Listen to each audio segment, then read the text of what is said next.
Welcome back to another edition of Comic Conversation. As usual, we have a lot to talk about today, so let's get to it. You know, people are always coming up to me on the street and saying, Pablo, when are you going to talk about something other than a Marvel or DC book on the show?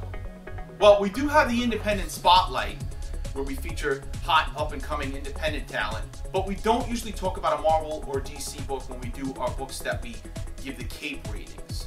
That's going to change today. Today we're going to talk about Valiant Comics. Now, Valiant's been all over the news recently because they're now being backed by a mega Chinese corporation. The corporation's giving them something like 9 figures so they can produce everything from movies to amusement parks.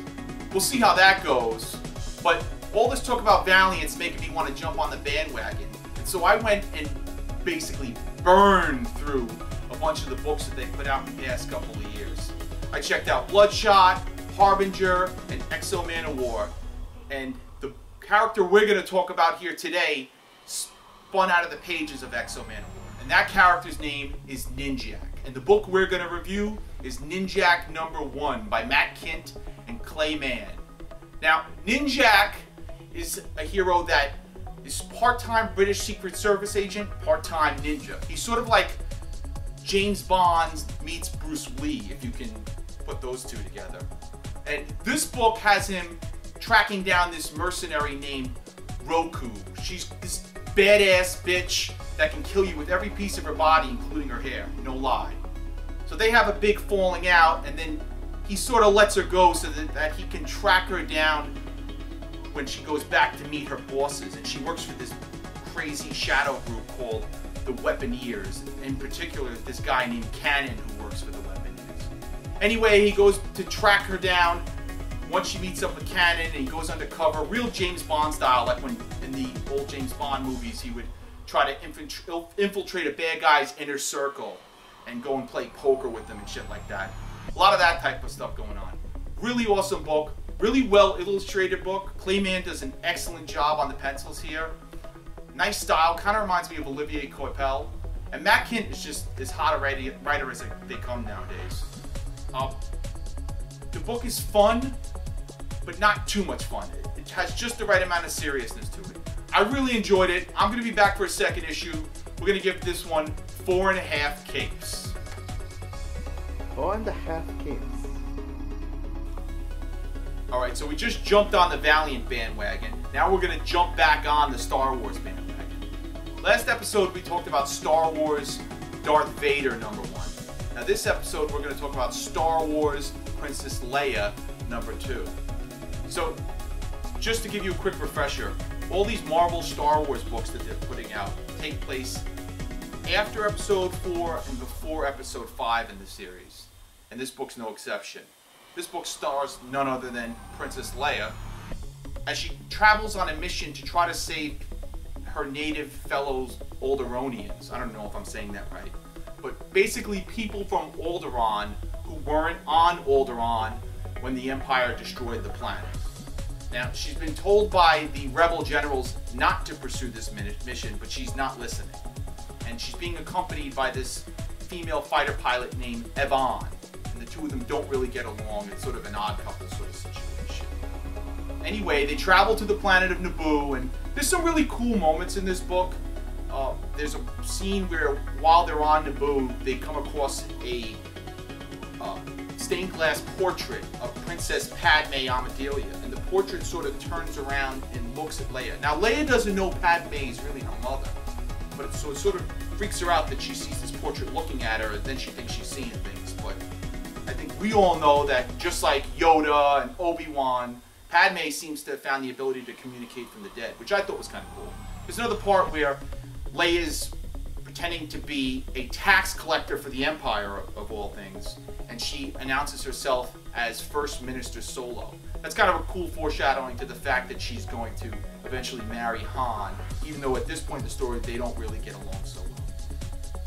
Unfortunately, there's not enough cool moments in this book. I liked it, but it's not as good as Darth Vader by any means, and it's not as good as the other Star Wars book by John Cassidy. It just sort of, how do I explain it? There's too many things going on and too many characters that we meet that I just don't really care about.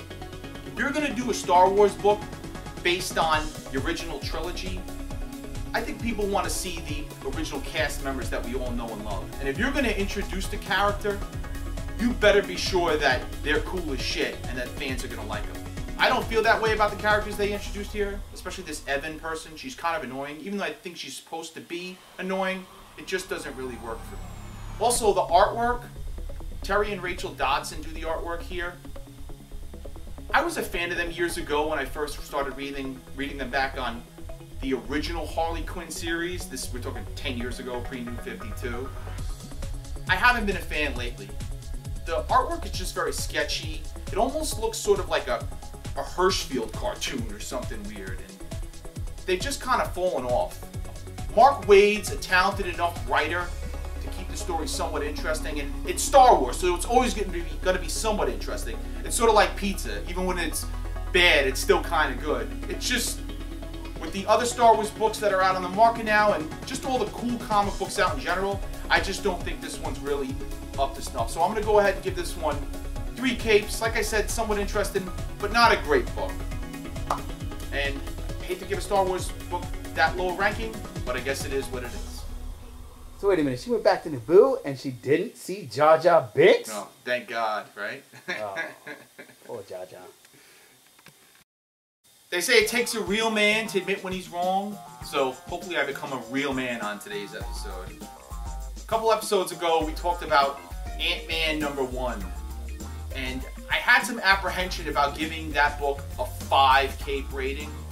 And the reason I did is, well, I didn't want to spoil it at the time because it was a new book and I don't really like to do too many spoilers on the show. But I think going back now, I can sort of explain my reasoning. See, I didn't want to give the book a 5 cape rating because I wasn't happy with the direction the book took in the last few pages. Now, spoiler, for those of you who have read it, know that in Ant-Man 1, he was going to go work for Ant-Man, he being Ant-Man, Scott Lang, was going to go work for Tony Stark as his chief of security. And that sort of switched directions in the last few pages. He decided instead he was going to go down to Florida to pursue, to chase after his daughter. I thought it would have been a cooler storyline to see him work for Tony Stark, and we weren't going to get that. Anyway, it's 2 issues later, and I got to say, the direction the book went, there's no problem with it. It is a terrific book, and for those of you who've been reading the book know, Lang ended up starting his own security company down in Florida, and that's just as interesting storyline, I think, as if he would have stayed with Stark. It's really kind of complicated. If you haven't read the book, you probably don't know what the fuck I'm talking about right now. But I'm just trying to say my reasoning wasn't sound. I probably should have stayed with the book or given it a shot and gone with my original gut instinct to give it 5 capes. So that's what I'm going to do. I'm going to amend my original rating and give it 5 capes. And that just kind of made me think about the way we do ratings on this show in general and what makes a 5 cape book. See, I think Ant-Man #1 in retrospect is a 5 cape book because it's just a great story. It's just from beginning to end, it's sort of fully complete. Now, we reviewed Ninjack #1 on this show earlier, and I gave that one 4.5, and the reason I did that is, although I think that's an awesome book too, I think Ant-Man #1 is a more complete story from beginning to end. Ninjack sort of sets things up for future issues, which is awesome too, because when you read Ninjack's first arc as a whole, that could be 5 capes as well. So I don't know, should maybe we review, or should I read an entire arc before I rate it? Should I continually revisit books? We've done that a couple times with like Multiversity. I don't know, we want to hear your opinion. Why don't you let us know in the comments section below? Just throwing it out there. And also, to all our independent creative teams out there, send us your books. Send them to comicconversation@yahoo.com. And hit me up at ComicOnvo on Twitter or Facebook.com/comicconversation. Till next time, folks.